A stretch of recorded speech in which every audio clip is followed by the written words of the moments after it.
Hi, welcome to Storytime with David Booker. Appreciate you being here. Hope you're looking forward to hearing this chapter. We're doing, what is this one? You think I'd know by now. Beginning of the end, which is fitting. So we've got two more readings, one, and then we've got another one next week on Tuesday. And then we will be done with these. So I look forward to getting down to the next book, which is Sheriff of the Small Town 4. But on Friday of next week, we'll be doing a short from one of my short books of shorts, my shorts, and that will be Dark and Light. So let's get going with this. At the next meeting of the Victorian Club, Soleman had a squad of taxis arriving a little earlier than the time the facility closed. Within each taxi was a member of Tony Twocomb's gang. Their mission was simple: get the address of the man they were to follow and report it to Tony. Tony would gather the information and pass it on to Soleman. If the plan worked and Soleman would have the information he needed, his next mission was to locate Dr. Nocturn. This was proving difficult as he did not have a house, apartment, or any recognizable dwelling. Curry was having difficulty, and as he usually did, he called in Oedipus. Between the two of them, they should be able to reason out his location. When he arrived, Soleman filled him in on the manner of person they were trying to locate. Oedipus looked up areas near them where concentrations of bats could be found.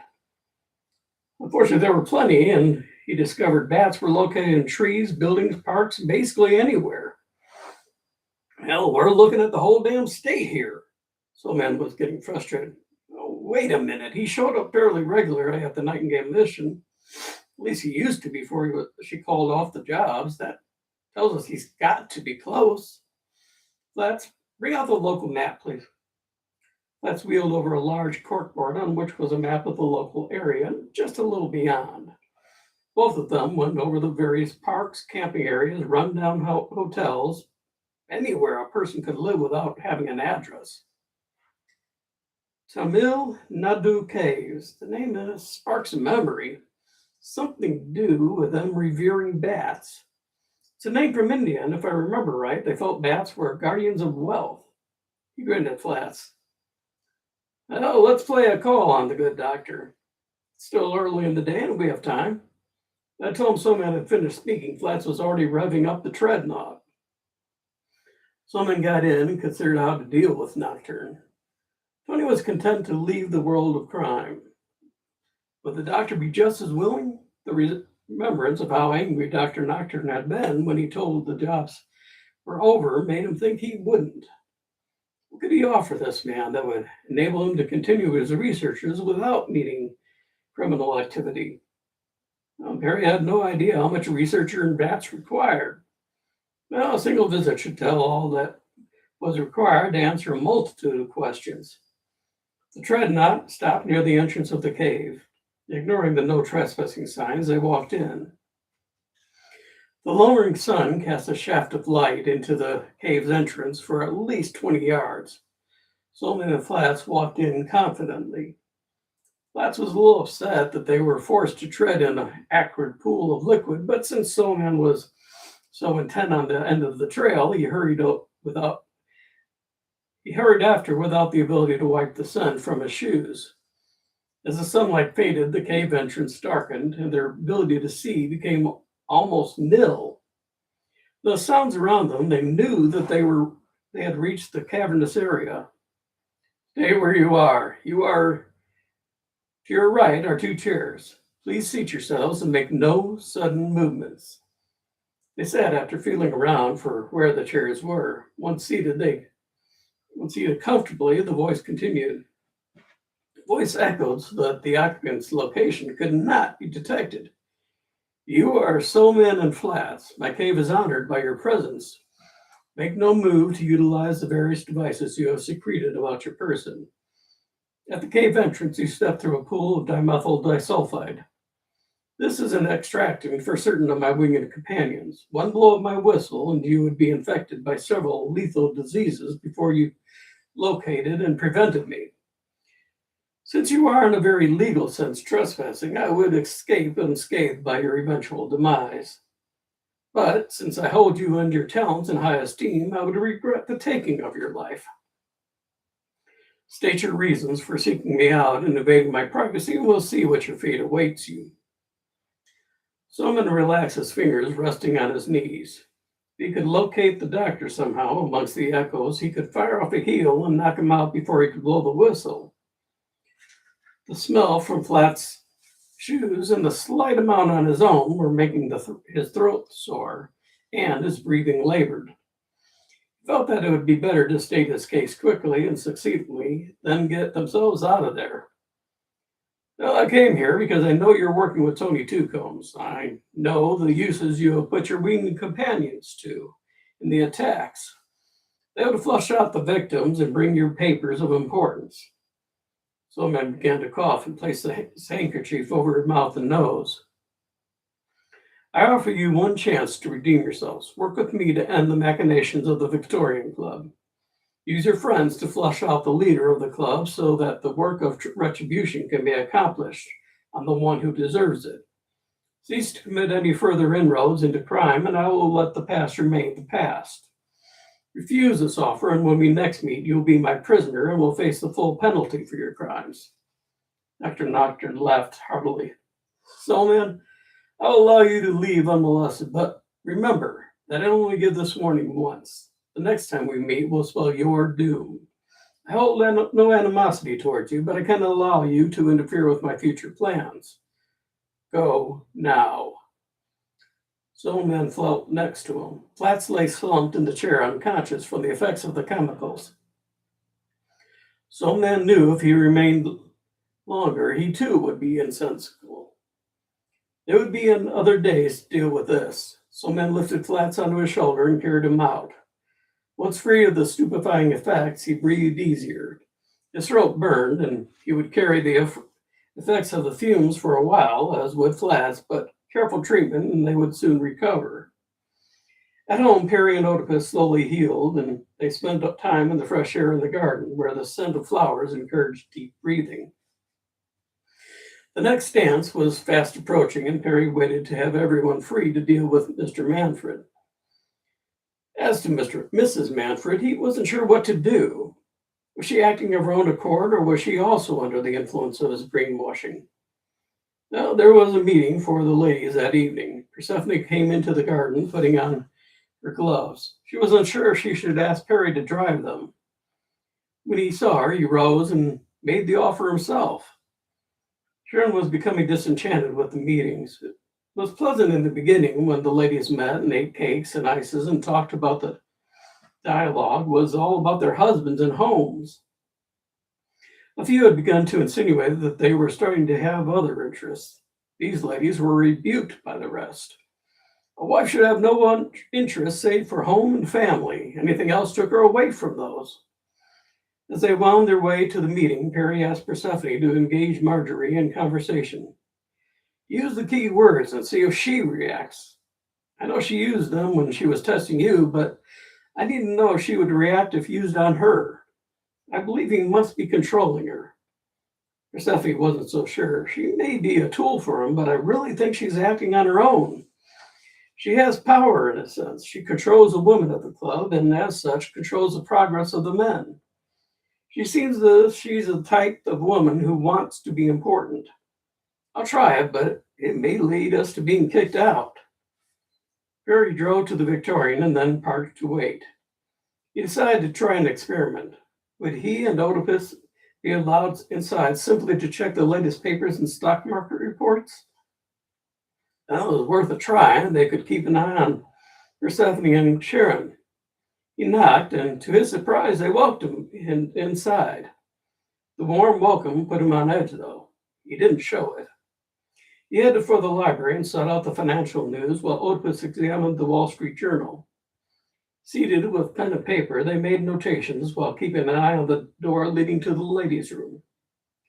Victor came out of his office and headed to the peephole. Noting his presence, Perry moved to the seat by the fireplace so that he could see Victor better through the reflection from the glass door of the cigar cabinet. Victor looked back to where Perry had been sitting. He didn't see him. Looking around, he went into the library to check where he was. See him sitting by the fire with paper and pen and the Financial Times open. He considered that Perry's attention was elsewhere. Oedipus was looking in the humidor case for a certain cigar. Back at his peephole, Victor watched the ladies talking animatedly. Some he knew were becoming upset at their husbands' actions. They were being berated by the women still in the early stages. Victor smiled at the never-ending circle he had created. Marjorie was guiding the conversation and would soon begin the lecture on the guiding principles of being a Victorian wife. These lectures reinforced the original indoctrination and kept the women under control. He watched Persephone and Sharon carefully. They acted as the others acted, repeated the lecture, showed the proper actions when key words were uttered, and in every way seemed to still be one of them. He was almost taken in. At the end, when the women were having a final coffee and talking, he noted Persephone talking privately to Marjorie. Marjorie was having reactions as Persephone was talking. She was reacting to the code words. He stormed inside and pulled the two apart. Marjorie, darling, I think the meeting needs to be closed early. We have an appointment soon, remember? Marjorie seemed as if she was in a partial trance. She recovered under the influence of Victor's stern voice. Oh, yes, of course. I apologize, Liz, but we must depart now. I hope next time we meet, we'll be able to have our full time together. She went to the door and shook hands with each lady as they passed. Persephone and Sharon were guided to the library by Victor. He addressed Persephone. Your husbands are in here, and I'm afraid this is your last visit. His voice had a tone of finality that meant they were no longer welcome, and if they showed up again, the police would be called. Harry understood. Persephone had talked to Marjorie. Marjorie had reacted, and the fact that she was under Victor's control was now known. He apologized, but asked them to exit through the rear door. Shrugging, Perry followed. Victor opened a door at the end of the hall. Perry had memorized the floor plan and was well aware that this door did not lead outside. He looked at Victor with penetrating eyes. Allow the others to depart through the front door. I will take the rear exit. Persephone looked at Perry in alarm. She realized the trap was behind that door and would have preferred that they all be trapped together. Together, they would be stronger and better able to combat whatever trap was laid. Perry kissed her hand and handed the keys to the limo to Oedipus. I'll be with you soon.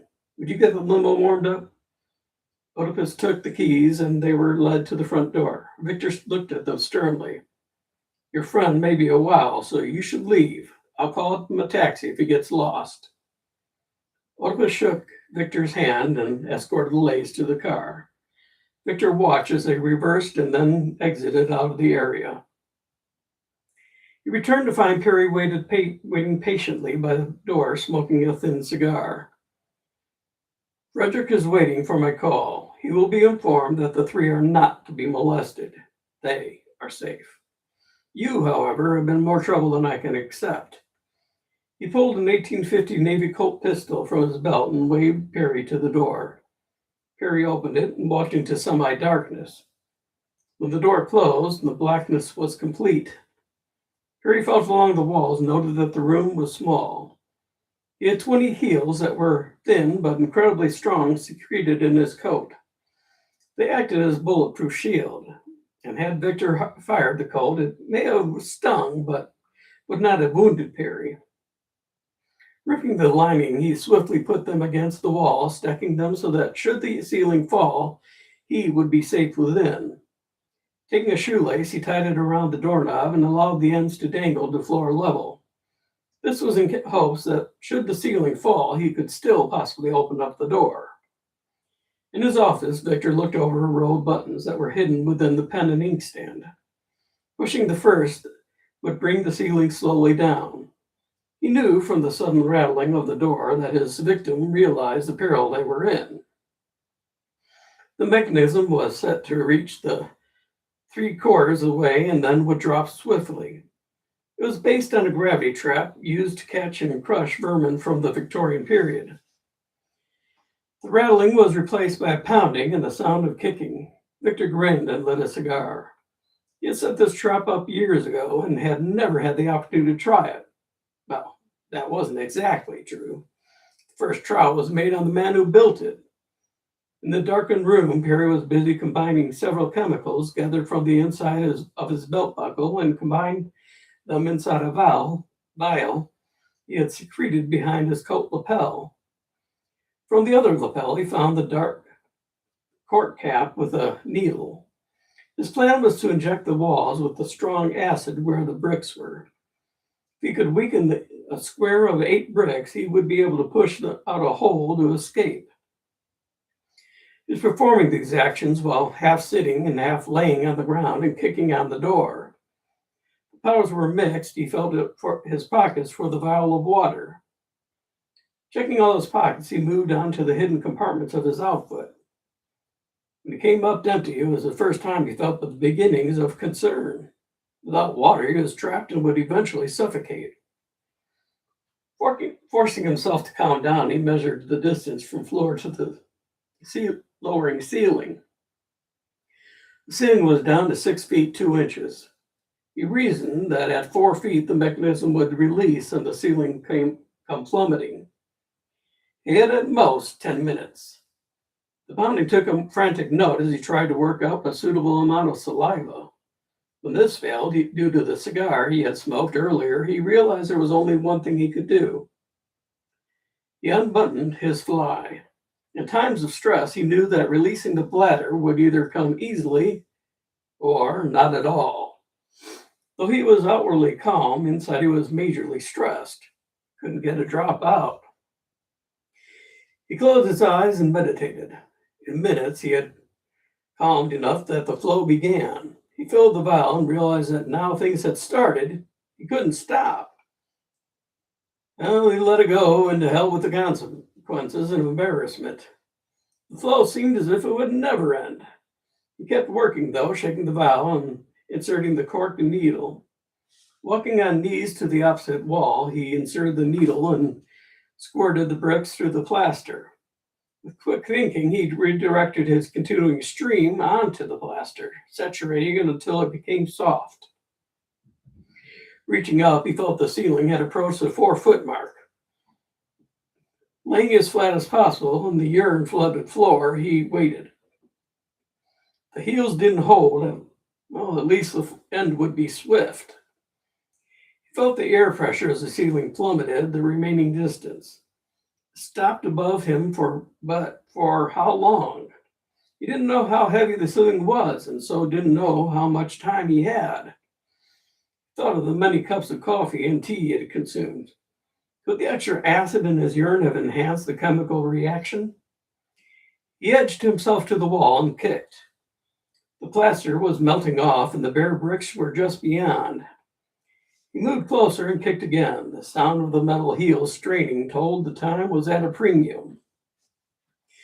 He kicked as hard as he could. The urine addition had increased the effectiveness of the powders. The bricks flew outward, then cool air rushed in. Harry slithered out, and his head emerged just at the point the heels gave. The ceiling caught some of his hair. He pulled out a jackknife and cut the hair off. Mentally made a note to seek out Thomas to repair the damage. Free at last, he took off his urine-saturated coat and shoved it into a wastebasket. The cold air would mitigate the smell from his other clothes. He walked swiftly from the Victorian Club. He was unsure how long it would take before Victor realized his foe had escaped. Every moment of delay worked in Soleman's favor, since Frederick would be unaware that the others at home would be safe. He approached the sidewalk cautiously. He was uncertain if Victor was watching outside to see if he had escaped.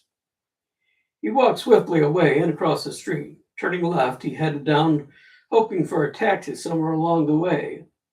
Crossing once more, he saw a few cars, but no taxis. As he walked into the sidewalk, he was illuminated in a blinding flash of light. The roar of an engine rose in the night. Harry was either rescued or in immediate danger. Harry leapt on top of the wall that bordered an apartment steps. To his relief, the treadmill with everyone inside was there to meet him. The shoebox was closer than home, and he asked Oedipus to head there so he could shower and change. He knew he smelt abominably. At the shoebox, he washed and changed. His other clothes were destroyed. Oedipus cleaned and sanitized the seat and fumigated the interior.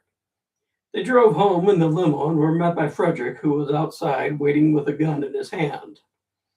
To Perry's surprise, Persephone stripped out of her dress and revealed herself in the black, tight-fitting costume she wore when she and her brother were embarked on criminal enterprises. A black knit mask, and she partially rolled down the window and slipped out. Slithering through the narrow crack, she asked them to wait a few moments before opening the car door and engaging Frederick. As head lady of the house, the servants are under my jurisdiction. Her voice deepened in anger. He's mine. She disappeared into darkness. So we've got 2 chapters left, very short, and we will be doing those on Tuesday. So that's it for today. Appreciate you being here. Appreciate you listening in. And I hope to see you on Tuesday so we can finish this up. And then we will be doing a standalone that will be on next Friday. And then on the week after that, we will be getting Sheriff in a Small Town 4. I hate to say it, but that may be my last Sheriff in a Small Town book. I'll have to think of a new book to write, new series. And possibly I have some ideas for another Soul Man book.